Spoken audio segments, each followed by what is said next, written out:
Coming up on News 4 at noon, the Hillsborough School Board is in turmoil as 3 of the 7 members resign. We talked to the superintendent this morning. Details straight ahead.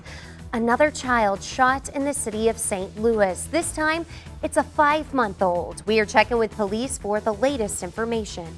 I'm watching a few pop-up showers on Sky Tracker Doppler right now. The chance of storms increases tonight into Friday, and much cooler air arrives for your weekend. Live from KMOV, this is News 4 at noon. Good afternoon and happy Thursday to all of you. I'm Laura Hettiger. Thanks for joining us. We are following a developing story out of Jefferson County. The president, vice president, and a 3rd member of the Hillsborough School Board have resigned. This news coming in just hours ago after an early morning school board meeting. We spoke with the superintendent about the reasons why 3 of the 7 members quit. The only thing given was basically a letter of resignation of I resign my position effective immediately and a signature. Dan McCarthy also had listed that there were some philosophical differences, but he didn't list what they were. Dan McCarthy was the vice president. All of this comes after a controversy involving a transgender student at Hillsborough High School. Now it's actually up to the Jefferson County executive to figure out who will fill those 3 open seats. News 4 is also tracking crime. Yet another child is recovering after being shot in the city of St. Louis. We have learned it was a 5-month-old little boy who was shot in the foot and bottom while in the back of a car. This all happened overnight at Aldine and Billups in North St. Louis. The child is stable at a local hospital. Right now, it is unclear what led to that shooting.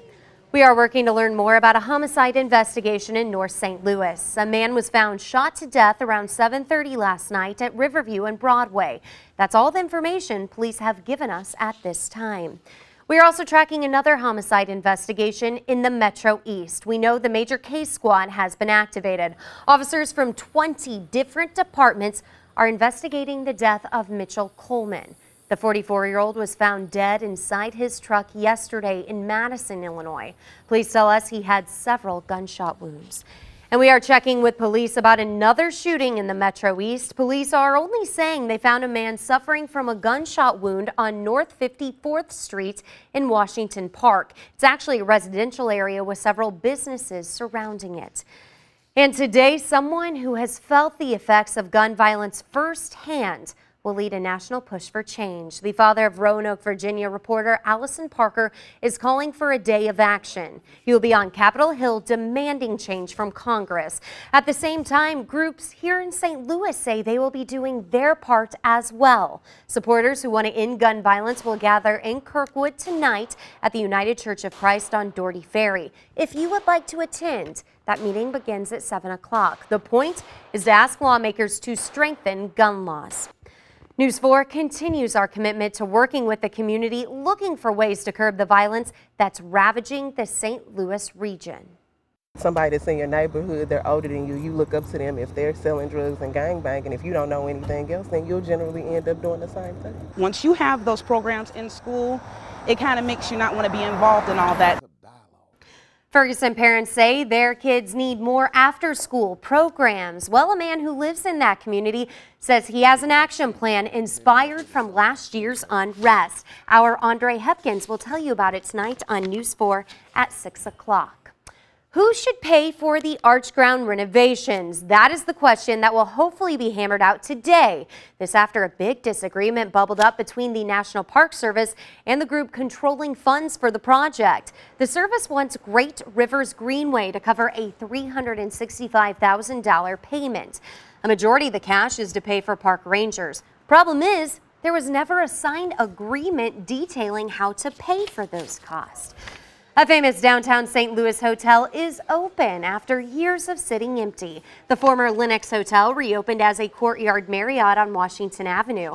The new owners say architects incorporated a lot of the old hotel's unique and historic features. The Lenox was built in 1929 but closed in 2011. There are other places still in need of some work in St. Louis, places like right here, MLK Drive. Dozens of vacant buildings have become eyesores. Armugo Digwe spoke with Alderman Jeffrey Boyd about bringing positive change to the area. It was exciting. Boyd's project is not the only change coming to MLK Drive. The city is now working on rehabbing the Wellston Loop building.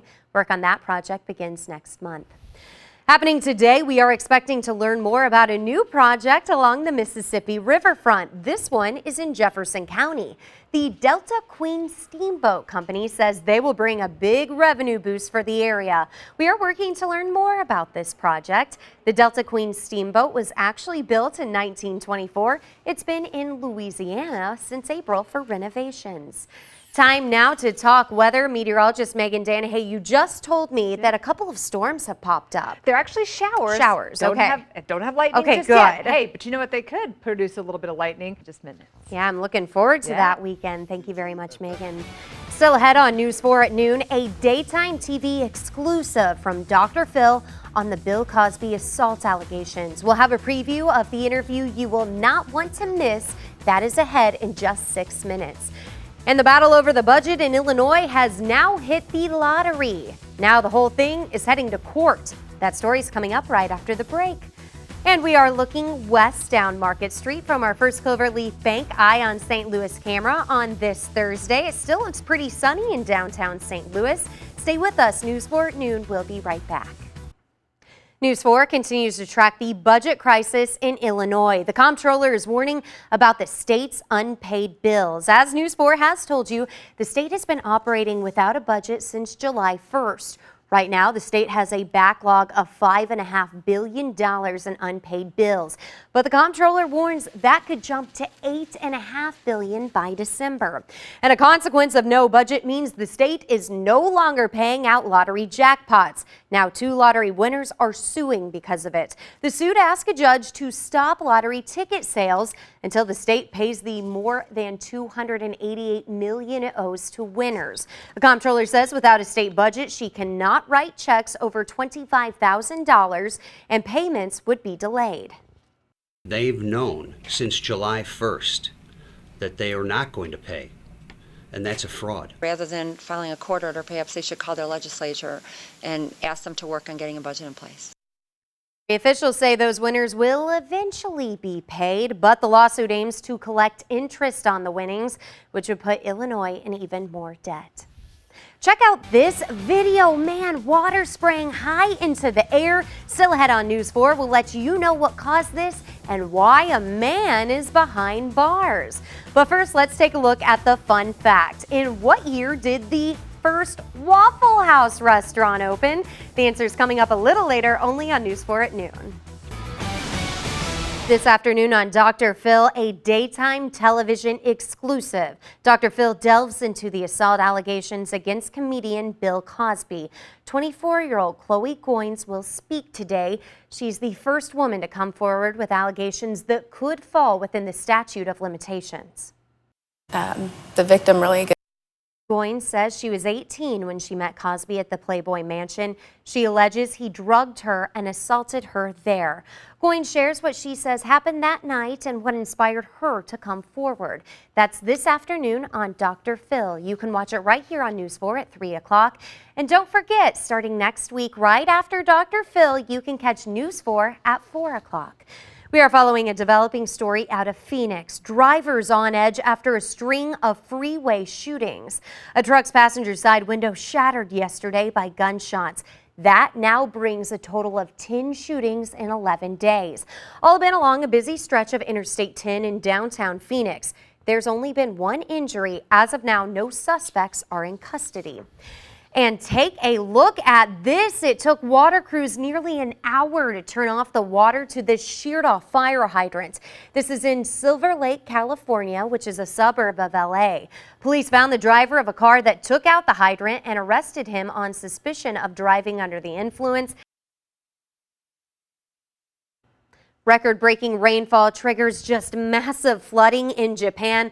All of this happening just north of Tokyo. We know at least 170,000 people have been ordered to get to safety after floods began washing away their homes. Some were even forced onto their rooftops. Japan's weather agency warns more flooding is possible as the weather system moves north. The Forewarned Storm Team. High of 72. A fantastic looking weekend. You know, last weekend was still pretty hot. Oh and my good, gosh, was it? So hot. This is a pretty nice. It looking, is. Yeah. Great. Megan and I will be right back with the answer to today's fun fact. Here it is. In what year did the first Waffle House restaurant open? The answer is next, only on News 4 at noon. The Waffle House restaurant chain is celebrating today. The company just served its 1 billionth waffle. Now, we are not exactly sure how they knew which customer in the crowded Atlanta restaurant bought the milestone waffle, but this is a picture of her. She was given a plaque commemorating the event, along with a swag bag of Waffle House paraphernalia, and the entire restaurant was treated to a free breakfast. So that brings us to our fun fact. All right, we're sticking with Waffle House. The first Waffle House restaurant opened in Atlanta, Georgia. In what year did that first restaurant open? The answer, the first Waffle House opened its doors in 1955 on Labor Day. There are now more than 1,800 Waffle Houses across the country. I would believe it. You said you did a road trip where you actually tallied the signs. I did, and my sister and I really think we passed about 150 of them from Illinois to South Carolina. Awesome. Everywhere. We never stopped to eat at one, though. Well, We've got to do that. yeah, you still have an opportunity. There's plenty around. Yes. Could be a busy afternoon for you guys. Just tracking some showers and maybe some more showers and storms tonight. Great. Have a great afternoon, St. Louis.